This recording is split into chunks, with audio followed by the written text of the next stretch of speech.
WIOMSA. The WIOMSA is a regional organization based in Zanzibar, and we mainly work to support marine science and management in the Western Indian Ocean region. We also have a number of programs on marine protected areas. So today I want to talk about what to do for marine protected area and specifically for MPA governance in the Western Indian Ocean region. Now, this is a region that has more than 140 marine protected areas, and the numbers continue to increase. Also, we have a growing number of MPA practitioners. There's quite a lot of similarities across sites in terms of the objectives of the different sites, but also the challenges that they have to deal with as managers or as practitioners managing those sites. And those commonalities make it necessary that the site managers work together, share information and knowledge, and also resources sometimes. In the region, we conducted a study recently and found out, that was about in 2019, and found out that managers across different MPA sites were only weakly connected. So the region had a very weak professional network. There were groupings mainly by countries, and there was very little connection or connectivity across the region. So what that meant is that most site managers would only work with site managers in their own countries, but there was really no exchange of information across the region. Yet the region is said to be ecologically connected and needs to be managed as a network of MPAs.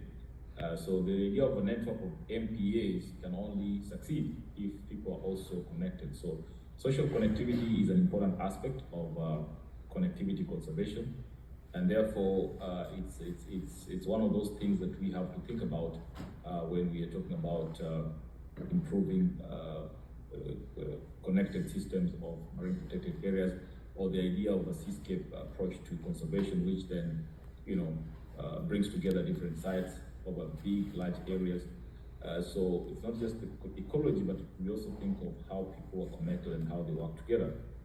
So WIOMSA has been trying to establish ways and mechanisms of improving the connection between site managers, and through different activities, we were able to support the establishment of the Western Indian Ocean Marine Protected Area Professional Network. Now, this is a network that brings together site managers from the different sites, as you can see, all these sites. And the membership is close to about 300 members now who are registered with the network. The network has gone to establish structures and systems that enable members to share information and also exchange ideas and learning, and also engage in exchange programs.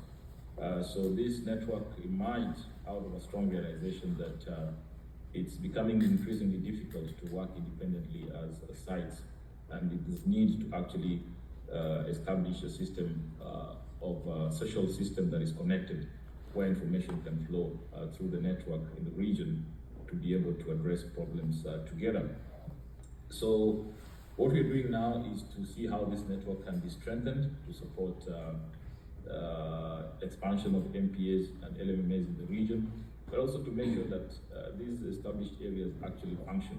And through support from different partners like the Blue Nature Alliance, WIOMSA is now working with different sites and different countries to be able to strengthen management effectiveness across all the sites that we're working with, so that we're able to talk about one whole network of effectively managed marine protected areas.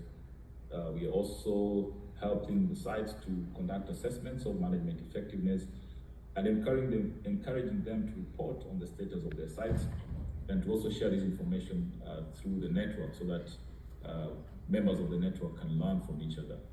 An important aspect that we are also strengthening are the competencies of the practitioners. These are through competence-based trainings that focus on the needed skills that are actually important and necessary to make these practitioners perform in their tasks. The network also is now strengthening relations across borders, and we are trying to make all efforts to see that transboundary conservation is improved across the region. So the network has grown to be an important organ for governing MPAs in the WIO, and there are many opportunities where the network will come in to support.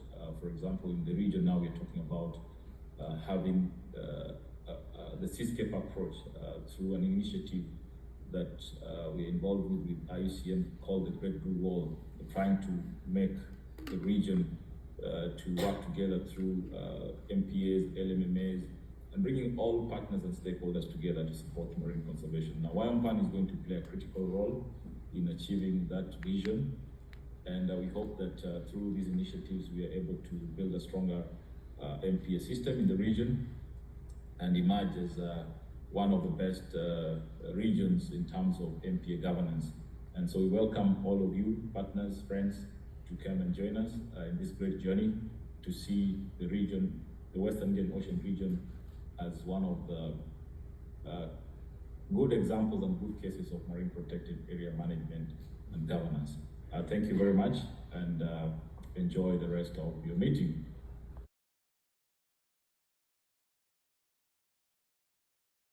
This is my origin story, and that might resonate with some of you who are members, but I'm quite prepared for some of you to stand up and say it wasn't like that. Okay, so with that in mind, so where are we based? The Eastern Tropical Pacific is a very highly productive region. It's biodiverse, and it's host to a series of UNESCO World Heritage Sites. The site that I've spent the last 20 years working at is the Galapagos Marine Reserve, but it sits quite happily with a bunch of other amazing sites, including Cocos Island, Revillagigedo, the Gulf, the Islas del Golfo in Baja California too, Malpelo, etc. So in this region, you've probably seen in some sessions throughout this week, people have spoken about the CMAR, this political initiative of the Eastern Tropical Pacific Seascape or Marine Corridor. The idea, this was a political initiative that began back in 2001 between the presidents of Ecuador and Costa Rica, thinking about this connectivity between Cocos and Galapagos, a lot of it based on the leatherback work done by George over here and his colleagues, and how the post-nesting females migrate along from the beaches of Costa Rica down past Cocos and Galapagos.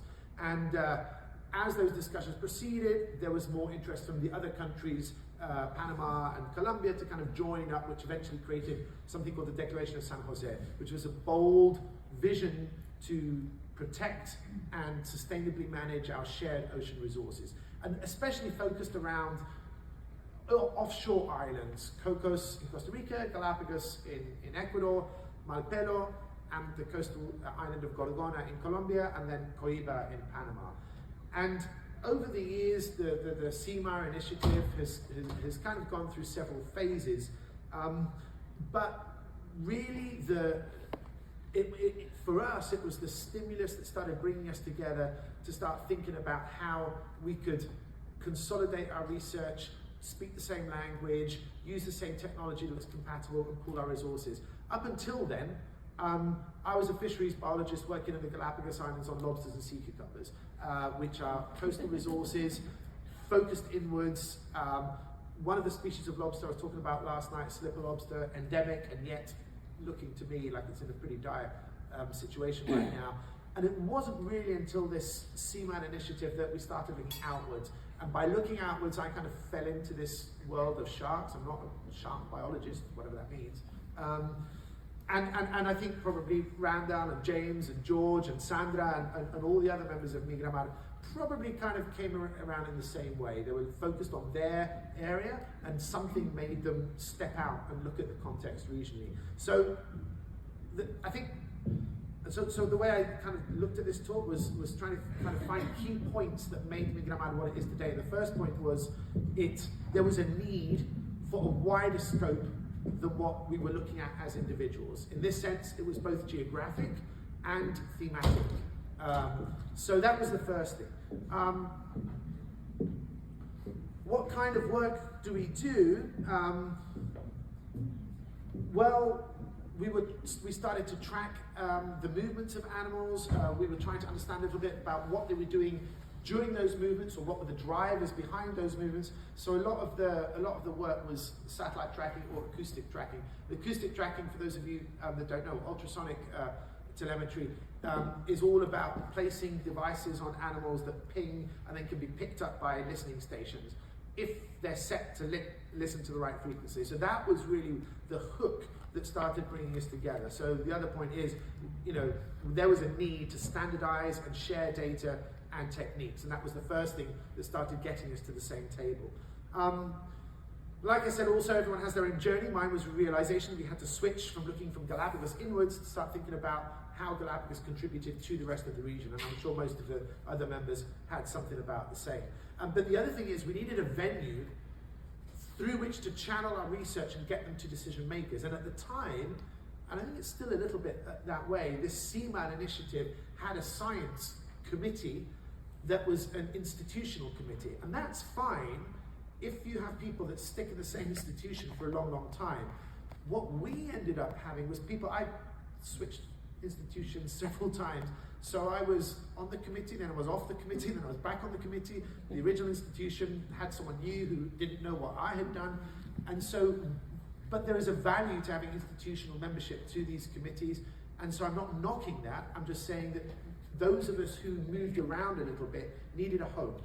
And so MigraMar provided that home and allowed us, by having this network, this individual membership, to allow us to focus on our work and make sure our work was all going in the same direction, regardless of who our boss was. MigraMar wasn't our employer, but MigraMar was our home where we could ensure that our voice was being heard within these important regional initiatives. So it was a good complementarity to the structure of the CMAD. So where are we? We were formed in 2006. Our study area now is in 11 countries. It started off at 5. We're working on at least 20 species, and we have 10 million data points. What does that mean? I don't know. It's like a cool big number, right? So, but what's more important is that along the road, we eventually became established formally with NGO status. That was in 2016, and that was a key moment because it allowed us to really step forward in terms of fundraising, in terms of branding, and that kind of thing. But in order to get there, we needed another thing, which was longevity. We needed to keep the momentum going throughout the years, keep that conversation going between us, which started off literally as phone calls. Hey Randall, I found one of your sharks in Galapagos. All right, can you send me the data? Literally that kind of conversation, and it built into something much, much bigger. So the need for longevity is a big one. And how do you build that in? Well, it's fine for me and Randall to be talking, but at some point we're going to go off to do bigger and better things. I'm still waiting, by the way, for Bruce to call me up to go play saxophone in Madison Square Garden for the E Street Band. When that day comes, I'm out of here. So I need to train up the next generation to take over from me when I, become the next big man downstairs. So it's very important that we focus on capacity building. And so the way we've structured MigraMar is that the main focus is research, but we also have a strong policy thrust as well. Most of us have direct line to our both local, national, and regional governors. MigraMar now has a seat at the CMAD Science Committee, so we now have a home in CMAD, whether or not we change institution. And then this capacity building is really important, and a lot of the new members are ex-students of ours who are now our colleagues, from undergrads all the way through to PhD students and now colleagues. So a lot of the work is spent out at sea. We make sure that if a group is doing something new in the region, someone else from another of the countries can go along, and there's a lot of reciprocity there. People have said we're a bunch of friends, and I've heard it said in a critical fashion, and if that's the criticism of MigraMar, bring it on. I love it, because it was always based on trust. When you have receivers in the water and you're sharing data, you need to know that your colleagues are not going to go off and do something with that without your knowledge or consent. So MigraMar is built on trust. The membership of MigraMar is an important step of trust building within the people who are already there. We need strong leadership, and there are key points over time where we had that. First point was when James over here managed to secure support from the Red Pacifico and Helmsley, and that was the step that moved us from becoming an informal network to establishing ourselves formally with our bylaws and our steering committee. So that would not have happened had not James really pushed it at that key moment. But you never swim alone. Leadership within the group is important, and I think it's what's kept us going. But there's key points in the lifetime of a network or an organization where you need a big, good helping shove from outside. And we had that from several folks. And one, Sylvia believed in us from the beginning, and that helps, and still believes with us to this very day. And I hope some of you were able to come to our joint conversation last night with Sylvia, but also Scott Henderson at CI, who did literally on an aeroplane, wrote between us a white paper as to why you shouldn't allow longlining in the Galapagos Marine Reserve. Really? We needed to write that down? Well, we did. And Scott really believed in us from the beginning and found seed money for us to at least get conformed and a little bit of coordination back in 2006, and was always supportive. In 2015-16, when James was pushing for us to become established, Zdenka Piskulic and Carlos Chacon from Pacific and Costa Rica Forever became our stalwart allies and gave us another push forward. And now we've got people like Max Bayo, Donna Bertorelli, Patty Leon, Carl Campbell, who can see the value in this extended network that goes throughout the region. So without them, we may not have been able to get to where we are right now. What are the benefits and challenges of being part of MigraMar? Well, there's a few. You need staff, first of all. Hang on, why isn't this? Oh, there we go. So some of the benefits of being a member of MigraMar is... I would think They're out of sync. Okay, you have to do this like... Okay. Okay. Oh, But if you do it with the clicker, then it's both. Right. So we get to share our data, and by sharing our data, we get to make a more compelling argument for protection or for justifying that a particular movement is related to a particular behavior, whether the question is about science or about conservation. The compatible technology, standardized protocols, this training and exchange of ideas and experiences, we're very much in favor of bringing outside expertise where we don't have it, but then making sure that it stays throughout the region. So there's a lot of workshops and interchange of ideas there. And of course, funding and branding. Large donors would rather give to one hub that can then kind of filter out than have to deal with 20 different organizations and all the minutiae that involved with that. Some of the challenges are coordination. Sometimes it's like herding cats. The fact that these networks do require a lot of trust. There is certain need for structure, and sometimes you could have a conflict of interest, right? And we thought a lot about that. So, I'm an employee of Universidad San Francisco de Quito. Should I be bringing a fund through MigraMar or through Universidad de Quito? How do you deal with that? It's not easy. You take it on a case-by-case basis, but we've navigated it pretty well so far.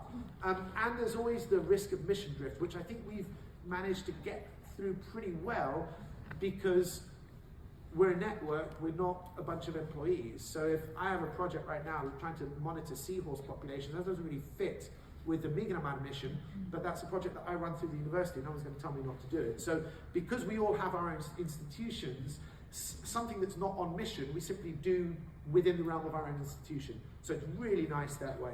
I've already kind of gone through the kind of work we do. The nice thing also that we're able to do, am I okay for time?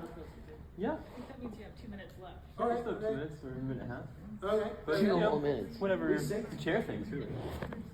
So some of the nice thing is that we can work simultaneously on local and regional aspects. So here's just an example. The big map is looking at all these regional movements, the migratory paths of whale sharks and leatherback turtles, whereas the inset there is the residency behavior of hammerheads at a dual island complex of Darwin and Wolf. So we're able to simultaneously work at those different levels thanks to the kind of data we collect. And then after we've collected that data, we're able to get it analyzed, transform it into knowledge, and get it straight to decision makers, because in our countries, we tend to have access to those kind of fora. One of the main things that we've been working on for the last few years is this idea of swimways, this connectivity of several species moving between Galapagos and Cocos, which is one I'll talk about because it's the one I've been most involved with. The Galapagos Cocos Swimway was declared a Mission Blue hotspot back in 2020, and it was the basis of the increased protection around Galapagos last year. So it's already been enacted into law. And there's some other swimways that we're working on as well, Coiba and Malpelo, which de facto already exist because there are two marine protected areas that join, but there is a process that needs to be done there about streamlining management plans, making sure we're taking indicators in the same way, etc., and in the Mexican Pacific too. And just to finish up, if this works, yeah. So it makes me really proud to see this. If we look at from 2010 to 2022, the area of protected ocean in the region where we're working has increased fourfold, and every single square kilometre has had a contribution from one or other or more of a MigraMar member and the science that one or more of us has generated.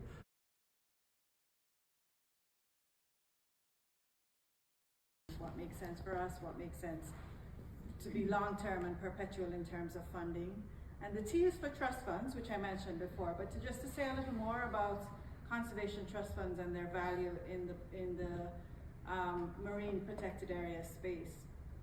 The idea of trust funds is that they are facilitators, as a little box demonstrates, that we work with governments, we work with donors, we work with partners, we work with the scientists on the ground to really figure out what makes sense for demonstrating and having long-term impact in conservation in the region. Our aim, our niche is mobilizing the resources, but also reporting back to donors and being able to say to them, give us more money because we've managed this money so well. And we're either managing an endowment or managing funds on the ground. And we think we should be doing more along those lines. And as you have heard or should research, there is a lot more in terms of the work of conservation trust funds, specifically in Latin America and the Caribbean, where we have the largest and longest network, and now growing across the globe in continents. Africa is the next big one, and we're working really hard on some of the other countries. The second or the third idea is the architecture. So in addition to the Caribbean Biodiversity Fund, which is our umbrella organization, we have also created conservation trust funds doing exactly what I just described in 11, hopefully soon to be 12, countries of the Caribbean. And that means that we have the legs to do the work on the ground in these various countries at the national level, despite or including as well as being a regional organization. And we worked really hard on this architecture. In fact, it took us most of our first 10 years to design the National Conservation Trust Funds to make sure that they also were independent, autonomous organizations that had on their boards the range of leaders of each country to speak to the country-specific needs of conservation in the various countries and what was needed. And that really is what we've done with that architecture. And the benefits are there, the idea that despite being regional, we are still flexible. All the National Conservation Trust Funds and CBF, we are non-government organizations, so we can move quickly. We're independent, so changes in government, in particular in our region, don't have us starting from scratch, even if there's some changes in the government representatives on the board. We are working and we work with international standards for conservation trust funds, and the CBF is proud to be able to support the National Conservation Trust Funds, which I would describe as microfunds. Their staff is at most 2 to 3 persons doing work and being able then to focus on conservation funding. The idea of working as economies of scale, of course, and being a hub and a space for donors to be interested in what they're doing, or what we're doing, and being able to support conservation trust funds. So we've built up this design of conservation of architecture, and I think the next step and the next ingredient that's important is one of management. So now that we've received the funding and we've set up the funds, what does it mean, and what do we do, and how do we share that we are first able to manage the funds, but also manage the resources that we've been asked to support management of. And so it's important for us that monitoring and evaluation are key parts, that we're having impact indicators, that we can show results, not only for conservation and national level indicators, but also for financing, and that the money is being used in ways that the donors are comfortable with. And it's important for us also to be able to be at that higher level, to have discussions on areas of focus for the National Conservation Trust Funds and for conservation in a country in a way that's looking at trends, able to represent countries, region at conferences such like this, and discuss matters of strategic importance and trends, and then carry that back to the countries for further discussions. And you'll see that we have the network of conservation trust funds really continues to review what it's doing on a regular basis in terms of moving forward. When I wrote this at whatever time of night that the PowerPoints were due, I used politics. Today, just when I was sitting there, I'm going to change the P to people. So I think the last one really is about people and politics, and making it very clear to all the stakeholders that we're involved in, that we're here to stay, that we're doing work on the ground, that we can help, and that we want to listen and understand the roles that various players have, and that the practitioners can also explain, that we really serve as facilitators for activities that need to occur. For us at the regional level, the Caribbean is 40 plus countries, quite a few of whom are independent governments, others are overseas territories. The range of governing and governance that's required is huge, and we just want to be able to say that we're playing our part, and again, stepping back to be able to say what's important for conservation at the regional level. And then at the national level, that same kind of dialogue is important. So that prioritization of what conservation requires, how do we reach to 30 by 30 as a Caribbean and as individual countries within the Caribbean, is something we really need to figure out and think about. And then hopefully it means that the scientists and those on the ground who are doing the implementation are able to do what they do best in terms of implementing projects on the ground, and worry a little less about some of the donors and their needs, we're going to call them today. And we hope we play a role in that part. And then also the replication, the idea that what we may have learned in St. Lucia is replicable in St. Vincent and the Grenadines, or any of the other islands that we're working in, as a starting point. It's really what we aim to do in terms of making sure that this can continue in the long term. So that's how CBF has its stamp, and I am welcome any questions you might have on the matter. Thank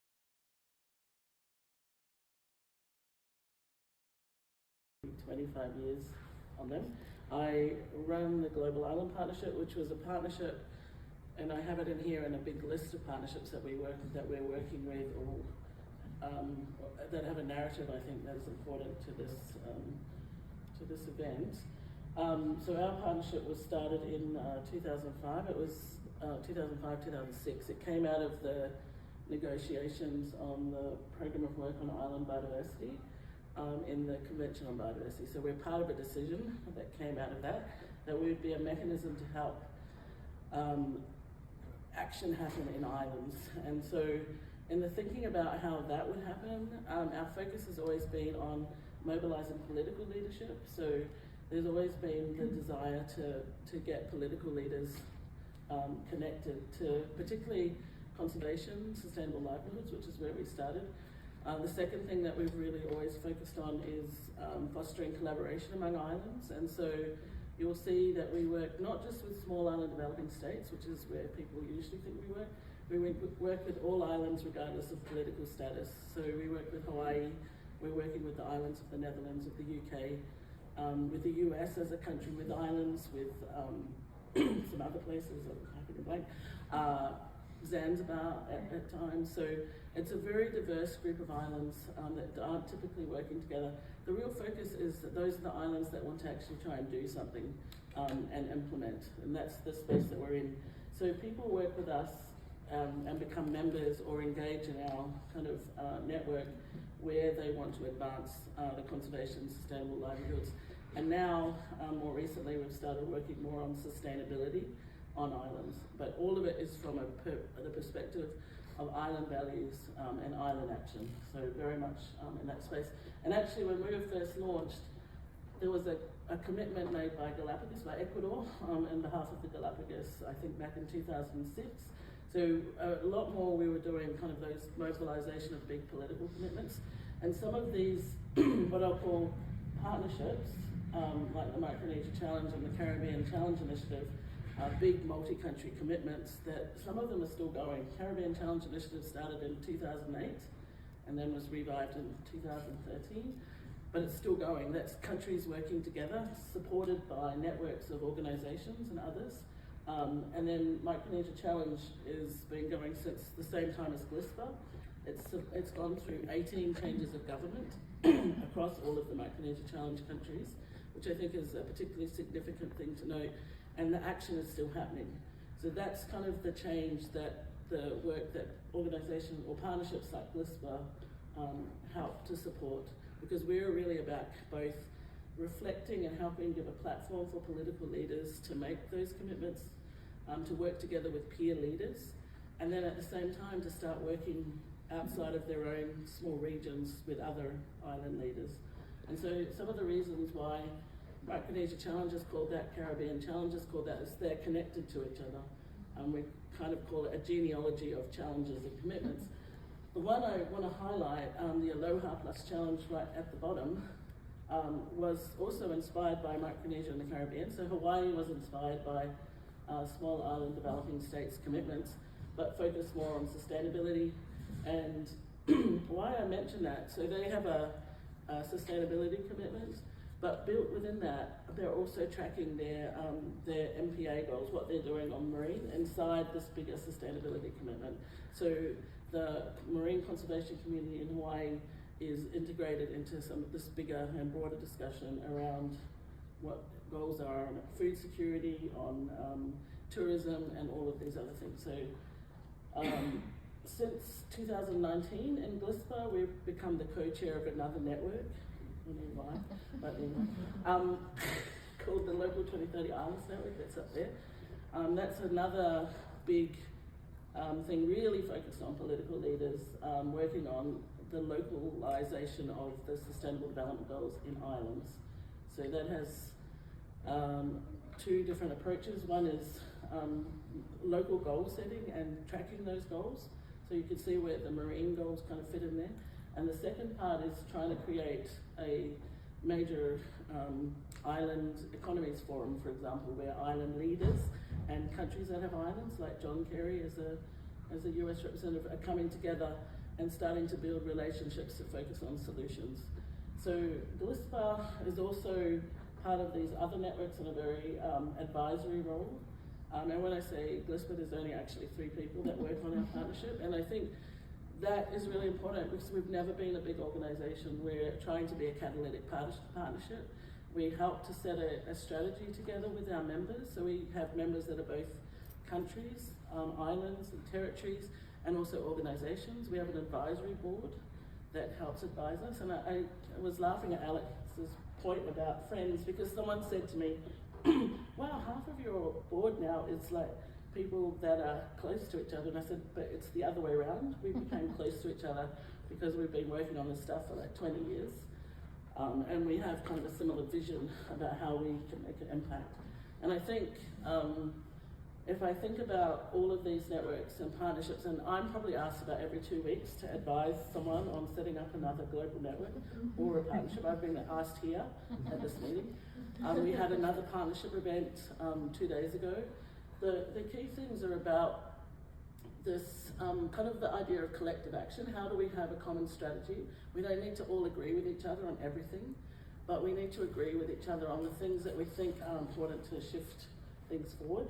And that's kind of our philosophy in GLISPA.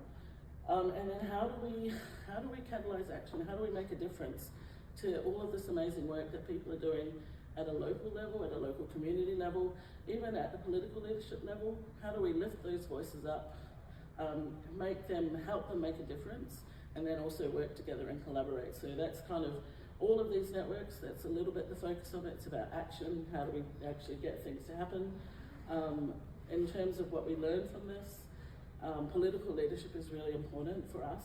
That's kind of our core thing, and we have representatives of political leaders on our advisory board, and we've been really lucky to always have had very passionate people at that level working with this partnership. But also, I think at all levels, it's really about the building of trust, and we hear this through all of these partnership presentations. It's relationships. The things we're trying to do on even 30 by 30, which obviously has 2030 endpoint, it's got a 2200 endpoint. We're building relationships over the long term, and so all of this stuff we're just constantly moving forward with this building of relationships, building of trust, so that we can actually enable action to happen. So that's it. Thank you.